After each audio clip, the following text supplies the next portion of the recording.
Selamat pagi, saya sebagai Kepala Instalasi Perio RSGM FKG 4. Periodontia adalah suatu bidang ilmu kedokteran gigi yang mempelajari jaringan periodontal. Perawatan dari penyakit periodontal ini sangat penting karena merupakan inti dari semua perawatan di bidang kedokteran gigi ini. Prevalensi penyakit periodontal di Indonesia ini sangat tinggi, yaitu mencapai 75%. Hal ini kemungkinan disebabkan karena kurangnya kesadaran dan pengetahuan dari masyarakat mengenai kesehatan jaringan pendukung gigi dan mulut ini.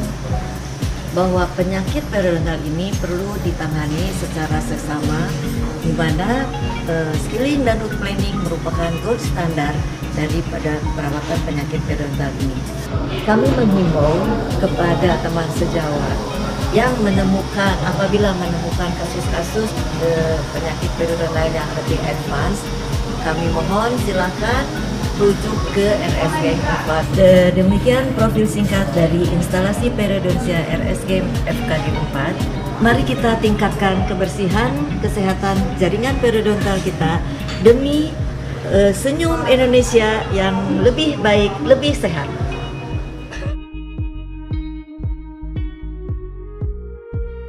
Selamat datang di Rumah Sakit Gigi dan Mulut RSGM FKG Unpad.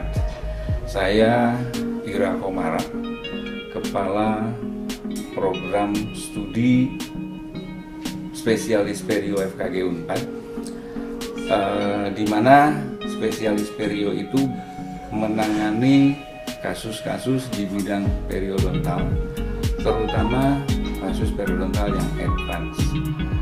Kasus periodontal yang advance biasanya sudah terdapat kegoyangan pada giginya karena kerusakan struktur tulang alveolar. Pada kasus di mana terjadi kegoyangan, maka gigi tersebut harus diimobilisasi atau difiksasi supaya pada saat fungsi gigi tersebut berdiri dengan stabil. Perawatan splinting ini sifatnya hanya perawatan penunjang. Perio sendiri terdiri dari dua macam.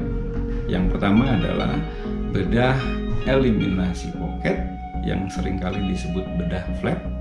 Tujuannya adalah untuk menghilangkan atau mendebridemen sumber infeksi yang ada pada permukaan akar, tulang, dan dinding pocket. Kemudian yang kedua adalah bedah regenerasi. Biasanya pada kasus di mana terjadi kerusakan tulang yang vertikal atau crater-like seperti kawah, biasanya pasien memerlukan tindakan grafting atau cangkok tulang. Selain itu juga ada regenerasi tulang dengan estetik.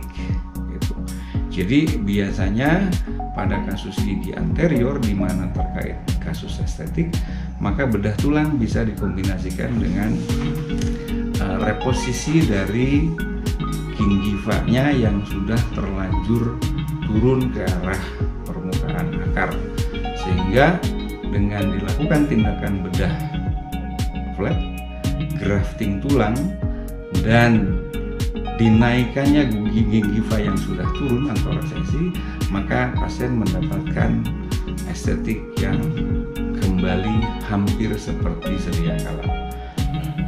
Bagi para sejawat dokter gigi, general practitioner atau spesialis lain yang menemui kasus di bidang perio yang memerlukan tindakan bedah periodontal, maka Anda sekalian bisa merujuknya ke RSGM FKG Unpad, bisa dilakukan tindakan perawatan baik di klinik eksekutif ataupun di klinik residen RSGM FKG Unpad.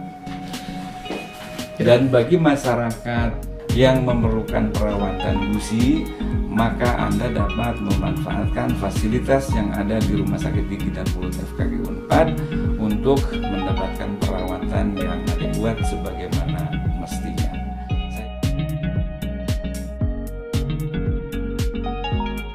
Saya, Kepala Departemen Periodontia FKG Unpad.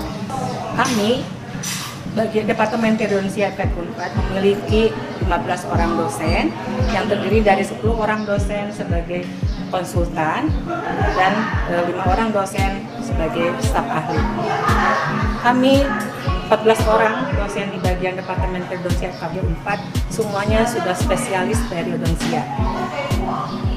Dan kemudian kami mempunyai tugas di instalasi periodontia RSGM FKG Unpad, yaitu Tridharma Perguruan Tinggi.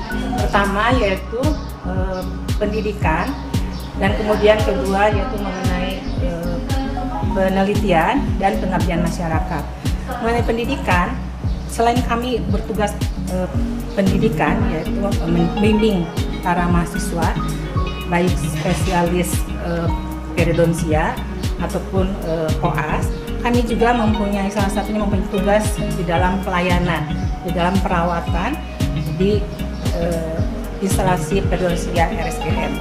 Kemudian dalam hal mengenai penelitian, kami dituntut melakukan penelitian karena kami harus menulis dalam bentuk output ke dalam jurnal.